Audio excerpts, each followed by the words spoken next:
ಎಲ್ಲ 9ನೇ ತರಗತಿ 10ನೇ ತರಗತಿ ಹಾಗೆ first P U second P U ಎಲ್ಲ ವಿದ್ಯಾರ್ಥಿಗಳಿಗೆ ನಮ್ಮೊಂದು ಯೂಟ್ಯೂಬ್ ಚಾನಲ್ಗೆ ಸ್ವಾಗತ ಅಂತ ಹೇಳ್ತಾ, ಸೊ ಗೌರ್ಮೆಂಟ್ ಅವರು ತುಂಬಾ ಒಳ್ಳೆ ಸ್ಕಾಲರ್ಶಿಪ್ನ ಬಿಟ್ಟಿದ್ದಾರೆ ಅಂತಲೇ ಹೇಳ್ಬೋದಾಗಿದೆ. ಸೊ ಈ ಒಂದು ಸ್ಕಾಲರ್ಶಿಪ್ಗೆ ಅಪ್ಲೈ ಮಾಡೋದು ಯಾರು ಕೂಡ ಮಿಸ್ ಮಾಡೋಕ್ಕೆ ಹೋಗಬೇಡಿ. ಸೊ ಈ ಒಂದು ಸ್ಕಾಲರ್ಶಿಪ್ಗೆ ಅಪ್ಲೈ ಮಾಡಿದ್ರೆ ಸೊ ನಿಮಗೆ ಮಿನಿಮಮ್ ಅಂದರೂ 75,000ವರೆಗೂ ಸಿಗುತ್ತೆ ಅಂತಲೇ ಹೇಳ್ಬೋದಾಗಿದೆ. ಸೊ 75,000ದಿಂದ 1,35,000ವರೆಗೂ ನಿಮಗೆ ಅಮೌಂಟ್ ಅನ್ನೋದು ಬರುತ್ತೆ. ಅದ್ರ ಜೊತೆಗೆ ನೀವೇನಾದರೂ ನಿಮ್ಮ ಇನ್ಕಮ್ ತುಂಬಾ ಕಡಿಮೆ ಇದ್ದರೆ ಸೊ ನಿಮಗೆ ಅದ್ರ ಜೊತೆಗೆ ಲ್ಯಾಪ್ಟಾಪ್ ಕೂಡ ಸಿಗತ್ತೆ ಅಂತಲೇ ಹೇಳ್ಬೋದಾಗಿದೆ. ಸೊ ಎಲ್ಲರೂ ಕೂಡ ಈ ಒಂದು ಸ್ಕಾಲರ್ಶಿಪ್ಗೆ ಅಪ್ಲೈ ಮಾಡಿ ಈ ಒಂದು ಲಾಸ್ಟ್ ಡೇಟ್ ಒಳಗಡೆ.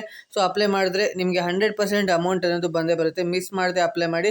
ಸೊ ಈ ಒಂದು ಸ್ಕಾಲರ್ಶಿಪ್ಗೆ ಅಪ್ಲೈ ಮಾಡೋಕ್ಕೆ ಏನೆಲ್ಲ ಎಲಿಜಿಬಿಲಿಟಿ ಏನಿರಬೇಕು, ಸೊ ಯಾವ ವಿದ್ಯಾರ್ಥಿಗಳು ಈ ಒಂದು ಸ್ಕಾಲರ್ಶಿಪ್ಗೆ ಎಲಿಜಿಬಲ್ ಆಗಿರ್ತಾರೆ, ಯಾವ ವಿದ್ಯಾರ್ಥಿಗಳು ನಾಟ್ ಎಲಿಜಿಬಲ್ ಆಗಿರ್ತಾರೆ, ಸೊ ಏನೆಲ್ಲ ಡಾಕ್ಯುಮೆಂಟ್ಸ್ ಬೇಕು, ಹೇಗೆ ಅಪ್ಲೈ ಮಾಡೋದು, ಸ್ಟೆಪ್ ಬೈ ಸ್ಟೆಪ್ ಎಲ್ಲದನ್ನು ಕಂಪ್ಲೀಟಾಗಿ ಗೈಡ್ ಮಾಡ್ತಾ ಹೋಗ್ತೀನಿ ಈ ಒಂದು ವಿಡಿಯೋದಲ್ಲಿ.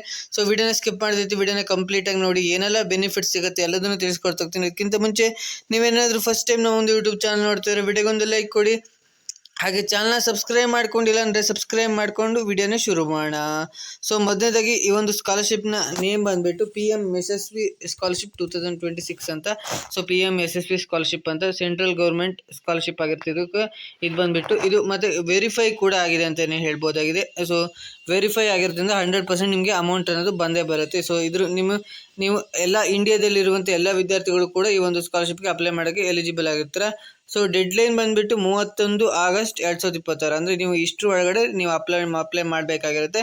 ಸೊ ಈಗಾಗಲೇ ಈ ಒಂದು ಸ್ಕಾಲರ್ಶಿಪ್ಗೆ ಅಪ್ಲೈ ಮಾಡೋಕ್ಕೆ ಓಪನ್ ಆಗಿದೆ ಅಂತಲೇ ಹೇಳ್ಬೋದಾಗಿದೆ. ಸೊ 31 ಆಗಸ್ಟ್ ಒಳಗಡೆ ನೀವು ಅಪ್ಲೈ ಮಾಡಬೇಕಾಗುತ್ತೆ. ಅಷ್ಟರ ಒಳಗಡೆ ನೀವು ಅಪ್ಲೈ ಮಾಡಿದ್ರೆ ಸೊ ನಿಮಗೆ ಅಮೌಂಟ್ ಅನ್ನೋದು ಬಂದೇ ಬರುತ್ತೆ.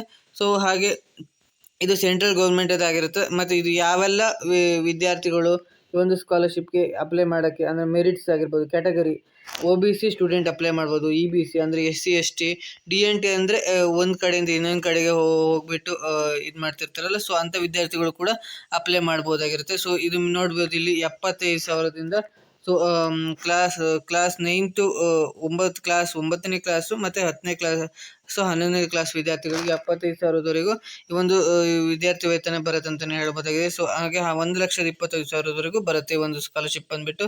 ಸೊ ಇಲ್ಲಿ ನೋಡ್ತಾ ಇರ್ಬೋದು ನೀವು. ಸೊ ಹಾಗೆ ಬೆನಿಫಿಟ್ಸ್ ಏನೇನು ಸಿಗುತ್ತೆ ಅಂದರೆ ಟೋಟಲ್ ಸ್ಕಾಲರ್ಶಿಪ್ ಅಮೌಂಟು ಇಲ್ಲಿ ನೋಡ್ಬೋದು.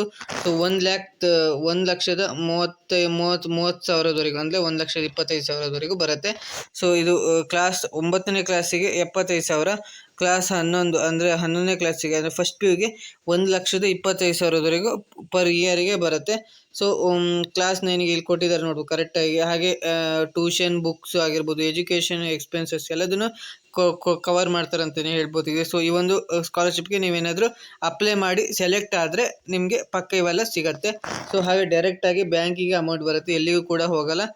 ಸೊ ಇಷ್ಟೆಲ್ಲ ನಿಮಗೆ ಬೆನಿಫಿಟ್ಸ್ ಅನ್ನೋದು ಸಿಗತ್ತೆ ಅಂತಲೇ ಹೇಳ್ಬೋದಾಗಿತ್ತು ಈ ಒಂದು ಸ್ಕಾಲರ್ಶಿಪ್ಪಲ್ಲಿ. ಸೊ ಎಲಿಜಿಬಿಲಿಟಿ ಏನಾಗಿರ್ಬೇಕಂದ್ರೆ ನೀವು ಎಜುಕೇಷನ್ ಕ್ವಾಲಿಫಿಕೇಷನ್ ಅಂದರೆ ಎಜುಕೇಷನ್ ಏನು ಮಾಡ್ತಿರ್ಬೇಕಂದ್ರೆ must be enrolled relevant courses, minimum 60% mark required to previous exam ಅಂದರೆ ನೀವು ಕ್ಲಾಸ್ 9 to 12 ಒಳಗಡೆ ಇರಬೇಕಾಗುತ್ತೆ.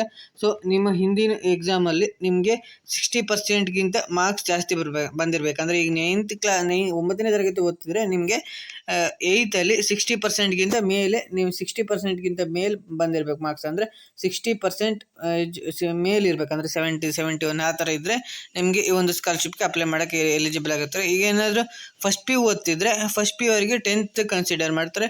10th ನಿಮಗೆ ಎಷ್ಟು ಬಂದಿರಬೇಕಂದ್ರೆ 10th ನಿಮಗೆ 60% ಮೇಲೆ ಬಂದಿದ್ದರೆ ಸೊ ನೀವೊಂದು ಈ ಒಂದು ಸ್ಕಾಲರ್ಶಿಪ್ಗೆ ಅಪ್ಲೈ ಮಾಡೋಕ್ಕೆ ಎಲಿಜಿಬಲ್ ಆಗಿರ್ತಾರೆ. ಸೊ ಮತ್ತು ಇನ್ಕಮ್ ಇಷ್ಟರವರೆಗೆ ಇರಬೇಕಂತ ಇರುತ್ತೆ. ಸೊ ಇನ್ಕಮ್ ಬಂದುಬಿಟ್ಟು ನೀವು 2.5 lakh ಒಳಗಡೆ ಇದ್ದರೆ ಸೊ ನೀವು ಅಪ್ಲೈ ಮಾಡ್ಬೋದಾಗುತ್ತೆ. ನಿಮ್ಮ ಒಂದು ವರ್ಷಕ್ಕೆ 2.5 lakh ಒಳಗಡೆ ಇರಬೇಕು. ಸೊ ಅಷ್ಟು ಒಳಗಡೆ ಇದ್ದರೆ ಸೊ ನೀವು ಅಪ್ಲೈ ಮಾಡ್ಬೋದಾಗಿರುತ್ತೆ. ಅದಕ್ಕಿಂತ ಜಾಸ್ತಿ ನಿಮ್ದು ಏನಾದರೂ ಆ್ಯನ್ಯುವಲ್ ಇನ್ಕಮ್ ಇದ್ದರೆ, ನಿಮ್ಮ ಫ್ಯಾಮಿಲಿ ಇನ್ಕಮ್ ಇದ್ದರೆ ಸೊ ನೀವು ಅಪ್ಲೈ ಮಾಡೋಕ್ಕಾಗಲ್ಲ ಈ ಒಂದು ಸ್ಕಾಲರ್ಶಿಪ್ಗೆ. ಸೊ ಮತ್ತು ಈ ಒಂದು ಸ್ಕಾಲರ್ಶಿಪ್ಗೆ ಅಪ್ಲೈ ಮಾಡೋಕ್ಕೆ OBC EBC ಮತ್ತು DNT ಅಂದರೆ SC ST OBC student DNT student apply ಮಾಡ್ಬೋದಾಗಿರುತ್ತೆ. ಸೊ ಈ ಒಂದು ಸ್ಕಾಲರ್ಶಿಪ್ಗೆ ಸೆಲೆಕ್ಷನ್ ಪ್ರೊಸೆಸ್ ಹೇಗೆ ನಡೆಯುತ್ತೆ ಅಂದರೆ ಮೆರಿಟ್ ಬೇಸ್ ಮೇಲೆ ಸೆಲೆಕ್ಷನ್ ಮಾಡ್ತಾರೆ. ಅಂದರೆ ನಿಮ್ಮ ಮಾರ್ಕ್ಸು ಮತ್ತು ಮೆರಿಟ್ಸು ನಿಮ್ಮ ಪ್ರೀವಿಯಸ್ ಇಯರ್ದು ಮಾರ್ಕ್ಸ್ ಅಂದರೆ 8th ಮತ್ತು 10th ಮಾರ್ಕ್ಸ್ ಮೇಲೆ ಕನ್ಸಿಡರ್ ಮಾಡಿಬಿಟ್ಟು ನೀವು ಈ ಒಂದು ಇದಕ್ಕೆ ಸೆಲೆಕ್ಷನ್ ಮಾಡ್ತಾರೆ. ಮತ್ತು priority student from OBC EBC DNT category ಮೇಲೆ ಪ್ರಿಯಾರಿಟಿ, ಯಾರಿಗೆ ಇನ್ಕಮ್ ಕಡಿಮೆ ಇರುತ್ತೆ ಮತ್ತು ಯಾರಿಗೆ ಮಾರ್ಕ್ಸ್ ಜಾಸ್ತಿ ಬಂದಿರುತ್ತೆ ಅಂಥ ವಿದ್ಯಾರ್ಥಿಗಳನ್ನು ಸೆಲೆಕ್ಟ್ ಮಾಡ್ತಾರೆ ಅಂತಲೇ ಹೇಳ್ಬೋದಾಗಿದೆ. ಸೊ ಈ ಒಂದು ಸ್ಕಾಲರ್ಶಿಪ್ಗೆ ಹಾಗೆ ಇನ್ಕಮ್ ಲಿಮಿಟ್ ಬಂದುಬಿಟ್ಟು ಸ್ಟ್ರಿಕ್ಟ್ಲಿ ಇಷ್ಟು ಒಳಗಡೆ ಇರಬೇಕು, ಬಿಲೋ 2.5 ಲ್ಯಾಕ್ ಒಳಗಡೆ ಇರಬೇಕಾಗುತ್ತೆ. ಸೊ ನೆಕ್ಸ್ಟ್ ವೆರಿಫಿಕೇಷನ್ ಬೈ ಆಗಿರಬೇಕು, ವೆರಿಫಿಕೇಷನ್ ಅಥಾರಿಟೀಸ್ ಎಲ್ಲ ಕರೆಕ್ಟಾಗಿ ಆಗಬೇಕಾಗಿರುತ್ತೆ.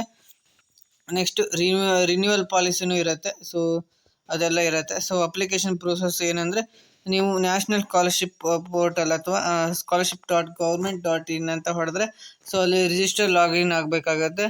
ಸೊ ಅದು ನಾನು ಎಕ್ಸ್ಪ್ಲೇನ್ ಮಾಡ್ತೀನಿ ನಿಮಗೆ ಲಾಸ್ಟಿಗೆ ಅಪ್ಲೈ ಹೇಗೆ ಮಾಡೋದಂತ. ನೆಕ್ಸ್ಟ್ ಸೆಲೆಕ್ಟ್ PM ಯಶಸ್ವಿ ಸ್ಕಾಲರ್ಶಿಪ್ ಸ್ಕೀಮ್ ಅಂತ ಕಾಣ್ತಾ ಇರುತ್ತೆ, ಸೊ ಅದನ್ನು ಸೆಲೆಕ್ಟ್ ಮಾಡಬೇಕಾಗಿರುತ್ತೆ. ಸೊ ನೀವು ಆಮೇಲೆ fill the application form with personal and academic details. ನಿಮ್ಮ ಒಂದು ಪರ್ಸ್ನಲ್ ಡೀಟೇಲ್ಸ್ನ ಫಿಲ್ ಮಾಡೋಕ್ಕಿರುತ್ತೆ. ಅಕಾಡೆಮಿಕ್ ಡೀಟೇಲ್ಸ್ ಅಂದರೆ ಎಜುಕೇಷನ್ ಡೀಟೇಲ್ಸ್, ಅಂದರೆ ನೀವೇನಾದರೂ 9th ಓದ್ತಿದ್ರೆ 8th ಡೀಟೇಲ್ಸ್ ಫಿಲ್ ಮಾಡಬೇಕಾಗುತ್ತೆ. ನೀವೇನಾದರೂ ಫಸ್ಟ್ PU ಓದ್ತಿದ್ರೆ 10th ಡೀಟೇಲ್ಸ್ನೆಲ್ಲ ಫಿಲ್ ಮಾಡಬೇಕಾಗುತ್ತೆ. ಹಾಗೆ 10th ಡೀಟೇಲ್ಸ್ ಜೊತೆಗೆ 11th ಡೀಟೇಲ್ಸ್ದು ಫಿಲ್ ಮಾಡಬೇಕಾಗುತ್ತೆ. ಸೊ ಎಲ್ಲ ಡೀಟೇಲ್ಸ್ನ ಫಿಲ್ ಮಾಡಬೇಕಾಗಿರುತ್ತೆ. ಸೊ ಹಾಗೆ ಡಾಕ್ಯುಮೆಂಟ್ಸ್ನ ಅಪ್ಲೋಡ್ ಮಾಡಬೇಕಾಗುತ್ತೆ. ಕ್ಯಾಟಗರಿ ಇನ್ಕಮ್ ಸರ್ಟಿಫಿಕೇಟ್ ಆಗಿರ್ಬೋದು, ಮಾರ್ಕ್ ಶೀಟ್ ಆಗಿರ್ಬೋದು, ಇದನ್ನೆಲ್ಲ ಅಪ್ಲೋಡ್ ಮಾಡಬೇಕಾಗುತ್ತೆ. ನೆಕ್ಸ್ಟ್ ಬ್ಯಾಂಕ್ ಅಕೌಂಟ್ ಡೀಟೇಲ್ಸ್ನ ಬ್ಯಾಂಕ್ ಅಕೌಂಟ್ ಡೀಟೇಲ್ಸ್ನ ಎಂಟರ್ ಮಾಡಬೇಕಾಗುತ್ತೆ. ಅಂದರೆ ಅಕೌಂಟ್ ನಂಬರ್ ಆಗಿರ್ಬೋದು, IFSC ಕೋಡ್, ಇದನ್ನೆಲ್ಲ ಎಂಟರ್ ಮಾಡಬೇಕಾಗುತ್ತೆ.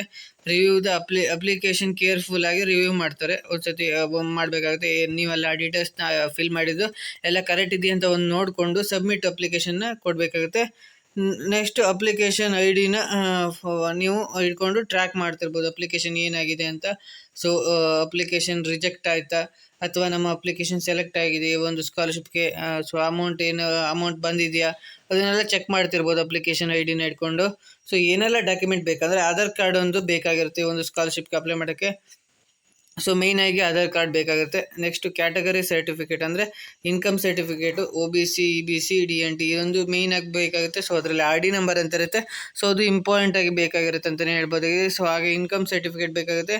ಪ್ರೀವಿಯಸ್ ಇಯರ್ ಮಾರ್ಕ್ ಶೀಟ್ ಅಂದರೆ ನೀವೇನಾದರೂ 9th ಓದ್ತಿದ್ರೆ 8th ಮಾರ್ಕ್ ಶೀಟು, ನೀವೇನಾದರೂ ಫಸ್ಟ್ PU ಓದ್ತಿದ್ರೆ 10th ಮಾರ್ಕ್ ಶೀಟು ಬೇಕಾಗಿರುತ್ತೆ. ನೆಕ್ಸ್ಟು ಸ್ಕೂಲಿಂದು ಸರ್ಟಿಫಿಕೇಟ್ ಆಗಿರ್ಬೋದು, ಅಂದರೆ ವ್ಯಾಸಂಗ ದೃಢೀಕರಣ ಪತ್ರ ಬೇಕಾಗುತ್ತೆ. ಬ್ಯಾಂಕ್ ಅಕೌಂಟ್ ಡೀಟೇಲ್ಸ್ ಕೂಡ ಬೇಕಾಗುತ್ತೆ. Bank account, next passport size photo, ನಿಮ್ಮ ಒಂದು ಪಾಸ್ಪೋರ್ಟ್ ಸೈಜ್ನ ಫೋಟೋ ಒಂದು ಬೇಕಾಗಿರುತ್ತೆ ಈ ಒಂದು ಸ್ಕಾಲರ್ಶಿಪ್ಗೆ ಅಪ್ಲೈ ಮಾಡೋಕ್ಕೆ. ಸೊ ಈಗಾಗಲೇ ಒಂದು ಸ್ಕಾಲರ್ಶಿಪ್ ಅನ್ನೋದು ಓಪನ್ ಆಗಿದೆ. ಸೊ ನೀವು 31 ಆಗಸ್ಟ್ ಒಳಗಡೆ ಸೊ ನೀವು ಈ ಒಂದು ಸ್ಕಾಲರ್ಶಿಪ್ಗೆ ಅಪ್ಲೈ ಮಾಡಿದ್ರೆ ನಿಮಗೆ ಅಮೌಂಟ್ ಅನ್ನೋದು 100% ಬಂದೇ ಬರುತ್ತೆ. ಸ್ಕಾಲರ್ಶಿಪ್ ಇದು ಸೆಂಟ್ರಲ್ ಗೌರ್ಮೆಂಟ್ ಆಗುತ್ತೆ. ಎಜುಕೇಷನ್ ಲೆವೆಲು ಕ್ಲಾಸ್ 9 to 12 ಆಗಿರುತ್ತೆ. ಫ್ರಮ್ ಅಂದರೆ ಅಪ್ಲಿಕೇಶನ್ ಮಾಡಲು ಮೋಡ್ ಅಂತ ಇದೆ, ಓನ್ಲಿ ಅಂದರೆ ಫಾರ್ಮ್ ಓನ್ಲಿ ಅಂದರೆ ಆನ್ಲೈನಲ್ಲಿ ಮಾತ್ರ ಆಗಿರುತ್ತೆ. ಆಲ್ ಇಂಡಿಯನ್ ಆಗಿರುತ್ತೆ.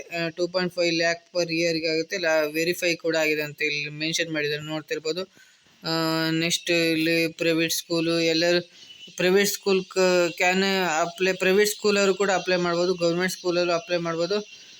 ಬೇರೆ ಸ್ಕಾಲರ್ಶಿಪ್ ಬರ್ತಿದ್ರು can I get this with another scholarship, ಬೇರೆ ಸ್ಕಾಲರ್ಶಿಪ್ ಬರ್ತಿದ್ರು ಈ ಒಂದು ಸ್ಕಾಲರ್ಶಿಪ್ಗೆ ಅಪ್ಲೈ ಮಾಡ್ಬೋದಾಗುತ್ತೆ. ಇದೆಲ್ಲ ಬೆನಿಫಿಟ್ಸ್ ಇದೆ. ಸೊ ಎಲ್ಲರೂ ಕೂಡ ಅಪ್ಲೈ ಮಾಡಿ. ಸೊ ಇದು ನೀವು ಬೇಕಾದ್ರೂ ಚೆಕ್ ಮಾಡ್ಬೋದು ಎಲಿಜಿಬಿಲಿಟಿ, ನೀವು ಏನಾದರೂ ಅಪ್ಲೈ ಮಾಡೋಕ್ಕೆ ಮುಂಚೆನೇ ನೀನು ಚೆಕ್ ಕೂಡ ಮಾಡ್ಬೋದಾಗುತ್ತೆ. ಸೊ ರೆಡಿ ಟು ಅಪ್ಲೈ ಅಂತ ಇದೆ. ಸೊ ಇದನ್ನು ಕ್ಲಿಕ್ ಮಾಡಿಬಿಟ್ಟು ವಿಸಿಟ್ ಅಫಿಷಿಯಲ್ ಪೋರ್ಟಲ್ ಅಂತಿಲ್ಲ, ಸೊ ಇದನ್ನು ಕ್ಲಿಕ್ ಮಾಡಿಬಿಟ್ಟು ನೀವು ಅಪ್ಲೈ ಮಾಡ್ಬೋದಾಗಿರುತ್ತೆ. ನೀವು ಅಫಿಷಿಯಲ್ ಪೋರ್ಟಲಿಗೆ ಹೋಗ್ತೀರಿ. ಸೊ ಅಲ್ಲಿ ನಿಮ್ಮ ರಿಜಿಸ್ಟ್ರೇಷನ್ ಆಗಬೇಕು, ಲಾಗಿನ್ ಆಗಬೇಕು, ಆಮೇಲೆ ನಿಮ್ಮ ಒಂದು ಅಕಾಡೆಮಿಕ್ ಡೀಟೇಲ್ಸ್ನ ಫಿಲ್ ಮಾಡಿಬಿಟ್ಟು ಈ ಒಂದು ಸ್ಕಾಲರ್ಶಿಪ್ಗೆ ಅಪ್ಲೈ ಮಾಡ್ಬೋದಾಗಿರುತ್ತೆ. ಸೊ ಇಷ್ಟೇ ಪ್ರೋಸೆಸ್ ಆಗಿರುತ್ತೆ. ಸೊ ನೆಕ್ಸ್ಟ್ ವೀಡಿಯೋದಲ್ಲಿ ಈ ಒಂದು ವೀಡಿಯೋಲಿ ಏನು ಜಾಸ್ತಿ ಆಗಿದೆ ಅಂತ ಜಾಸ್ತಿ ಆಗುತ್ತೆ. ಸೊ ಅದಕ್ಕೋಸ್ಕರ ನೆಕ್ಸ್ಟ್ ವೀಡಿಯೋದಲ್ಲಿ ಮತ್ತೆ ಈ ಒಂದು ಸ್ಕಾಲರ್ಶಿಪ್ಗೆ ಕಂಪ್ಲೀಟಾಗಿ ಅಪ್ಲೈ ಮಾಡಿ ತೋರಿಸ್ತೀನಿ ಹೇಗೆ ಅಪ್ಲೈ ಮಾಡಬೇಕಂತ. ಸೊ ಐ ಹೋಪ್ ಈ ಒಂದು ವಿಡಿಯೋ ಹೆಲ್ಪ್ ಆಗಿದೆ ಅಂತ ಅಂದ್ಕೊಂಡಿದ್ದೀನಿ. ವಿಡಿಯೋ ಇಷ್ಟ ಆಗಿದ್ರೆ ಲೈಕ್, ಶೇರ್ ಆ್ಯಂಡ್ ಸಬ್ಸ್ಕ್ರೈಬ್ ಮಾಡಿ ಅಂತ ಹೇಳ್ತಾ ನೆಕ್ಸ್ಟ್ ವೀಡಿಯೋದಲ್ಲಿ ಸಿಗ್ತೀನಿ. Thank you for watching.